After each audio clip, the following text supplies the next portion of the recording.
Hello YouTube, my name is RGS and well, wow, that didn't go correctly, not according to plan, so let's restart it. Hello YouTube, my name is, well, 2 in a row, I guess this will be the intro. Hello my YouTube, my name is Legend of DS, third time was the charm, and welcome to the Super Smash Bros. Can They Be DLC series. Last episode we talked about Scorpion, from Scorpion, and very interesting, we went from the highest viewed episode of the series with Sora and Herdrick to the lowest seeing episode of the series with Scorpion, which is funny because it was an episode divided by two characters, one that I believe had a chance, one that I didn't believe had a chance, and another one to a video, another episode I believe the character had a chance and didn't go too well. Then again, it's a good thing because that last part of the video wasn't that good. But anyway, let's get on with this video, which is about the characters, the first video on DLC, or not DLC, every video has been about DLC, about first party characters, technically speaking,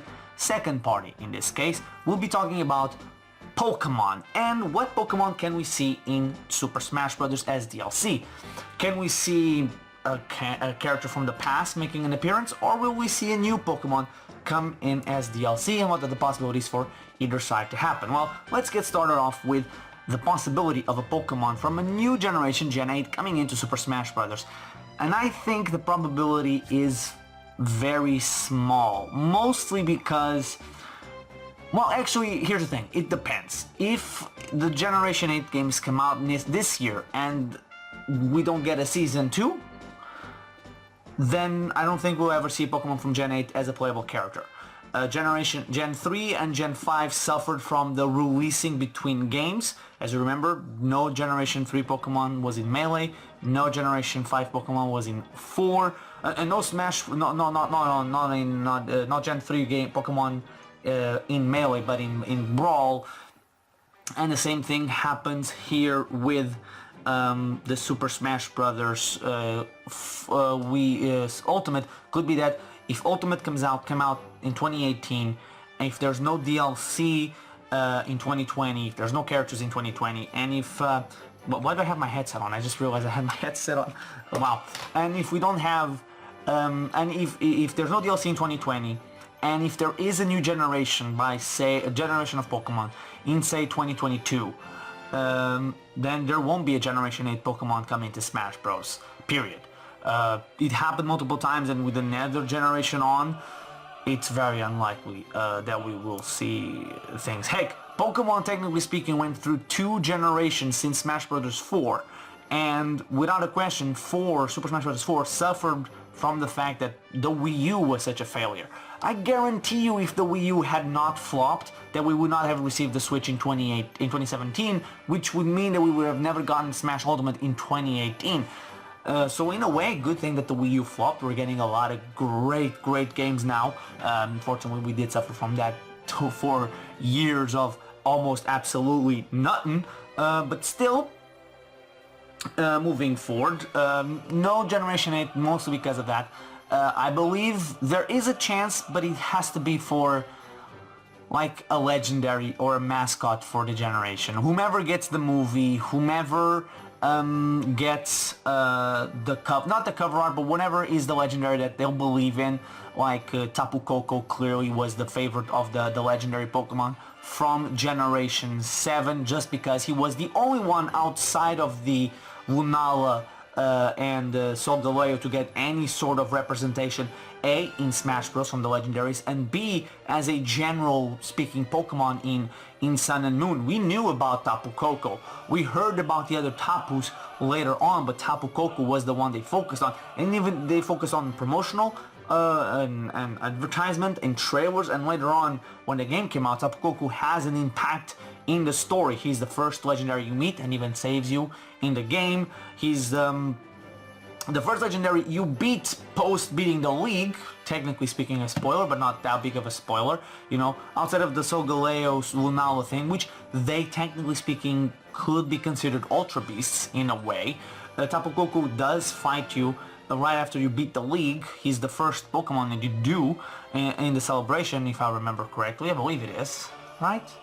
Yeah, then you go into the credits and yeah, I think it is. It could be after the credits. It's one or the other. I haven't played Sun and Moon in a while, so forgive me for my mistake there. If I am, in fact, wrong.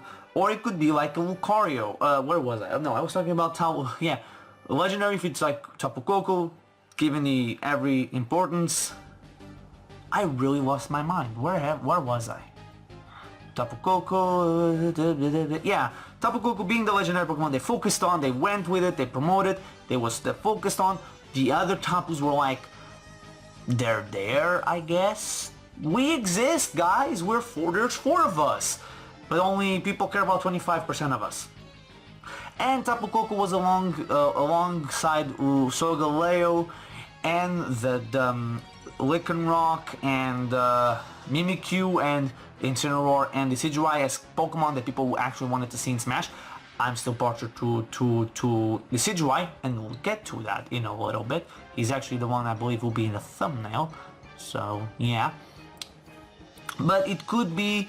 We have to wait, obviously. But it also could be... Why did I say we have to wait, obviously? I'm losing my mind. I legitimately am.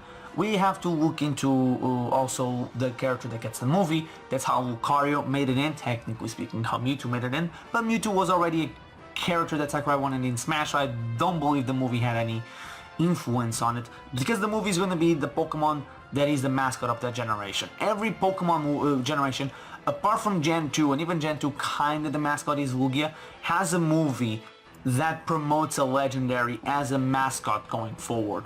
For example, the mascot of Generation 2 can be seen as Lugia. The mascot of the legendary Beast trio is Entei. The Pokemon mascot for Generation 3, technically speaking, could either be Deoxys or Jirachi. No, both of them got movies before. No, wait, who...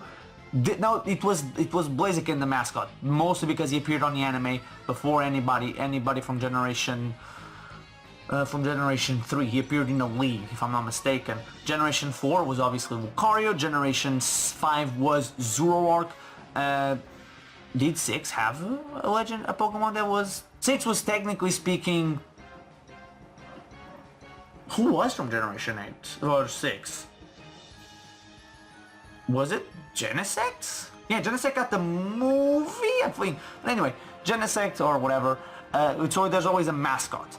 And Generation 6 also had, technically speaking, Greninja as the mascot. He was always the fan favorite when it came to designs. I remember going back and watching people, even before the Greninja was a character in Smash, watching people make videos about who they thought was going to be in Smash, and they didn't know who the Pokemon from Generation 6 could be, and most people would be like, it's Zoroark, and because they didn't know who Generation 6 could be. And I'm like, if you're going to do it, and even some people say Chestnut, you know, the grass type Pokemon. I'm like, wait, Greninja's right here, and you guys are going for whatever. But looking at it, unless we have one of these two situations, I don't think a starter will be it. At least this year. Next year, maybe. Obviously. This year, no chance. Mostly because Generation 7 accomplished one thing very important. We got the final evolution of the starters before the game came out. I remember going into X and Y not knowing how the starters look, because although there were leaks and the people it wasn't leaks, it was people getting the game earlier and leaking shit out. I didn't look. With Generation 7, we just got the trailers. Here's Incineroar, here's Decidueye, and here's Prima. I don't remember her name. Apologies. Or its name. Sorry. Don't want to assume anything nowadays. We get really angry when you do that, even if you don't intend on assuming anything. Anyway, and going on, but Pokemon, I do believe, will still get a Pokemon in it, and I think it's gonna be Decidueye. Here's why I think it's Decidueye. Sakurai has already confirmed that it was between Decidueye and Incineroar the choice to be in Smash. With Pokemon, Nintendo wanting to promote Pokemon most likely, and obviously it's going to be an easy sell no matter what. No matter who you put in, it's going to be an easy sell. Smash Bros. Ultimate already had so much stuff packed in it from Sun and Moon, kind of makes it hard for Sun and Moon to get music in it. I think that's the big problem for Sun and Moon for Decidueye, but like, we don't have a Sun and Moon stage. We could have a great Sun and Moon stage in the plateau where the Moon Shrine, or no, the altar where you fight Solgaleo, Lunala, and later on in Ultra Sun and Ultra Moon, if I'm mistaken, what's its name? Necrozma. It could also be the Ultra Beast world. An Ultra Beast could also be really cool, by the way. it could work there. It could have some there. It could have more music from other Pokemon games and even maybe Generation 8. I think mostly because like it's Pokemon's coming out near that time. Because if Joker comes out in April, we have that confirmed by the end of April. So Joker fills in the Mewtwo role, the Mewtwo slot. You know, Mewtwo came out in April 2014. No, 2015, April 2015. So the next DLC, I would guess, will come in June, maybe July, maybe July or the first half of June. Because I doubt Nintendo wants to conflict the release of Smash DLC with Mario Maker. I think they don't want the two of them at the same time. But it also could be, and it could also be in July because of Fire Emblem Three Houses, they could tie anything there. Then if we go from June, July, which was when Lucas, Roy and Ryu came out, we then didn't have DLC until December, I think. Yeah, it was December. Cloud was announced in November and it was released in December, if I'm not mistaken. So it would fit for that time period, assuming we get a character in June, to get one maybe in September, another one in October, November, which is whenever we're gonna get Pokemon anyway.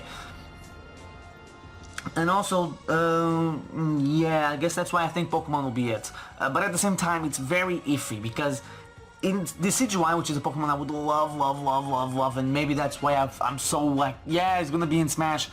To get it in, to have him in, has a possibility, but then again, the music already kind of ruins it. But he could have a stage, that's the thing. And then we have Generation 8, which comes around the time period of promotion for Smash Ultimate, but it's very much for Pokemon. Even if I want Decidueye so much, and I believe it in my heart that it could be, I'm gonna have to say Pokemon is a very hard one to guess. It's very iffy on it. And also, before we end off this video and go to the comments, I am gonna say this: I suspect that we're gonna be getting three Nintendo Directs before May. I know it sounds crazy, but I've already seen some people kind of predict the same things I'm about to predict. Nobody has gone balls to the wall and said three, but I've seen people speculate on the three things that I'm about to say. So I'm expecting this one. I think is universal. Everybody believes it. We're going to be getting a Nintendo Direct before the end of February for Pokemon. Jesus, it took me a while to remember the name of the franchise. We're going to get one for Pokemon. I think it's a guaranteed. We kind of have to, really. Pokemon is a great franchise, and it's the anniversary of Pokemon. It's around this time period, and Generation 8 is the game that it's going to most likely be Nintendo's big game for the holiday season. Right now, I'm starting to believe that Animal Crossing is September, Luigi's Mansion is October, November goes to Pokemon, and the December slot is going to go for Link's Awakening, because that 2019, the second half is stacked. It's like a porn star that went and did breast implants. They're stacked. That was a bad joke. I fully take no credit for it. It was terrible joke. But it's the same. That's beside the point. Let's keep moving. Let's move past that joke. It's stacked, but I think we're gonna get Pokemon Direct, obviously coming soon. I think also before maybe early to mid March, we're gonna get a Nintendo Direct focusing on Super Smash Bros. Ultimate. I know, another Smash Ultimate Direct, but I'm thinking because like they were coy in the Direct about what they were going to add in 3.0. People are really speculating on Stage Builder. I don't think Stage Builder. I'm thinking a big game mode, maybe a Smash Run, maybe the Stadium modes, maybe event modes are coming in. I'm thinking that's what we're going to be seeing alongside the Joker DLC, which obviously is happening. Maybe some other kind of single player or multiplayer components, maybe more online modes, maybe dedicated servers. Come on, we have Tetris Battle Royale, which is awesome, by the way, has a dedicated server. Smash needs dedicated servers as well. And the third one, I think, will be one in the mid to late March to early to mid-April. Will be another general Nintendo Direct to announce more things, maybe a stealth release for May in maybe Pikmin 3, 101. I do think 101 is getting ported. There's no reason for Nintendo to say Hideko Kamiya worked on 101 and Bayonetta if you're not gonna do something with 101. Maybe 101 could be in Smash. Oh, that would be lovely if 101 was in Smash. Give me Wonder Red. Ooh, give me Wonder Red, but what everybody else is the costume, and give them all a special suit where they can use all of their other techniques. Oh, please give me that. Anyway, let's get on to the comment section from the previous video, but first we're gonna go into the video before that, which was the Canopy DLC for Herdrick and Sword, just to address Kaito Link 64 saying they have a nice poster from Agumon and Tai, which is a pretty sweet one. I really enjoyed it. This is from, I got that when I was like 6 or 7, I think. It's really cool. I think I have another one somewhere, but from a different thing, or maybe... No. This used to be in my in the other room, and I have to basically fight to get both that and the Dragon Ball ones over here. But anyway, I also want to address something else that Beast Rob said in an argument that went way too long between him and some people. I believe Kaito was involved, and RBGSK.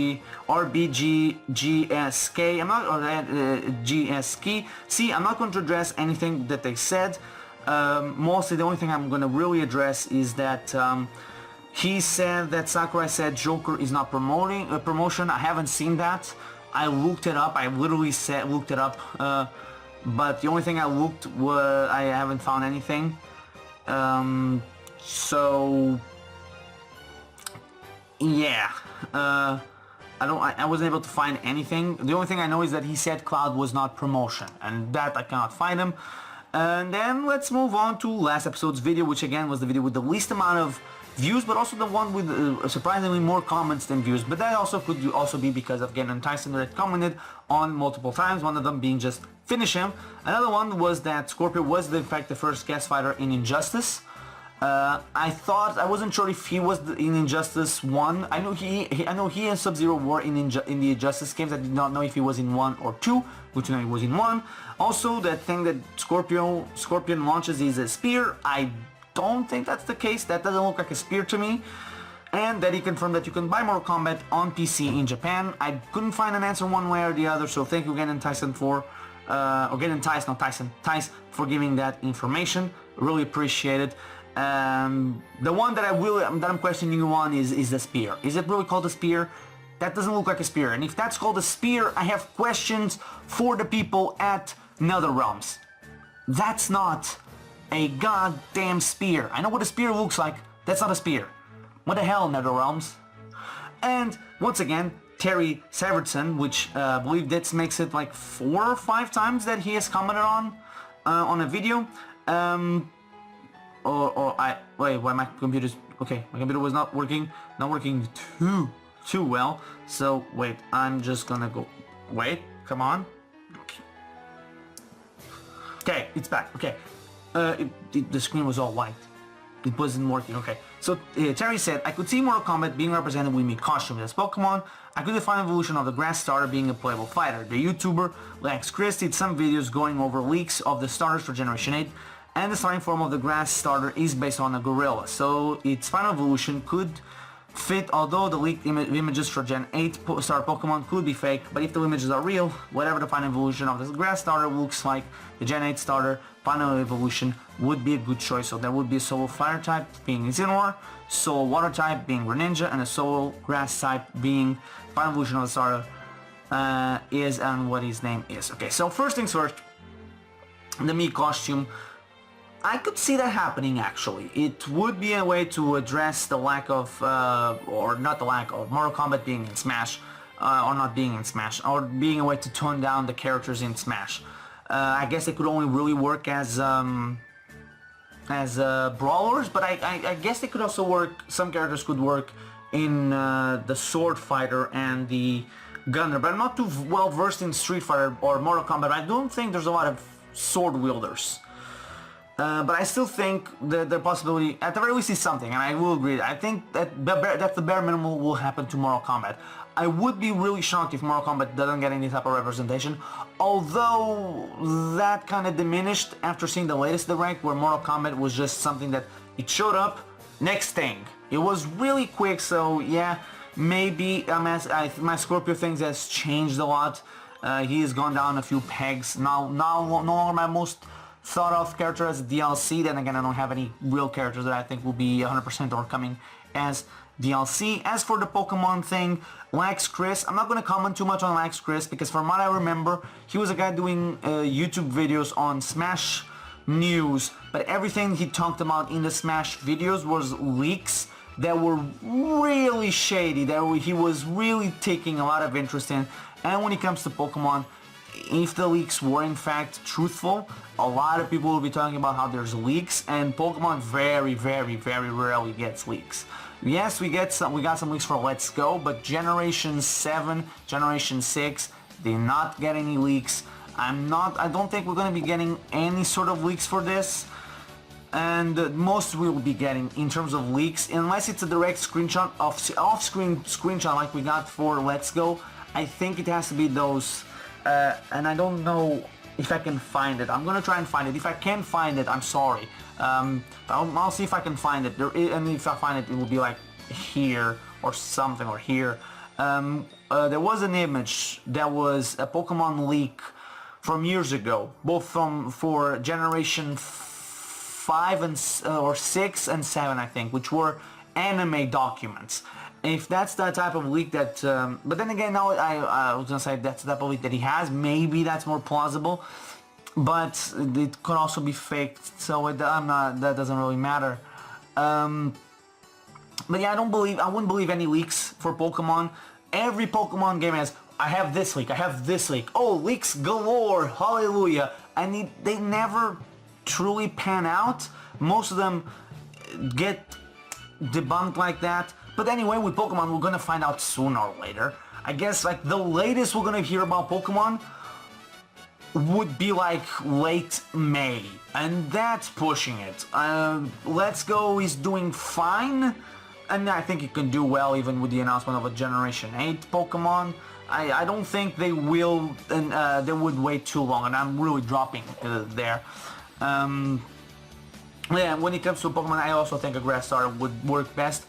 My choices, first we would have to see Generation 8's one, but I would really like either Sceptile or Decidueye. Obviously, well, no, Sceptile would also be pretty cool, actually. Ooh, I want either or. Ooh, that'll be sweet. But anyway, I guess that'll be it for this video. Next episode, didn't really know who to talk about. I'm gonna be completely honest, I didn't know who to talk about. I was at a standstill of like, who do I talk about next week when it comes to first-party Nintendo games? And I've come, throughout this video actually, the past 20 minutes, or 22 minutes, I've thought about who could it be, and I know who I want to talk about next week. So next week, we'll be talking overall in the Xenoblade franchise, more specifically Rex and Pyra, but you know, the entirety of the Xenoblade franchise will be discussed, and who could be DLC. But anyway, I've been the Legend of the S. Again, I can't speak. I've been the Legend of the S. Thank you guys for watching. See you guys next time.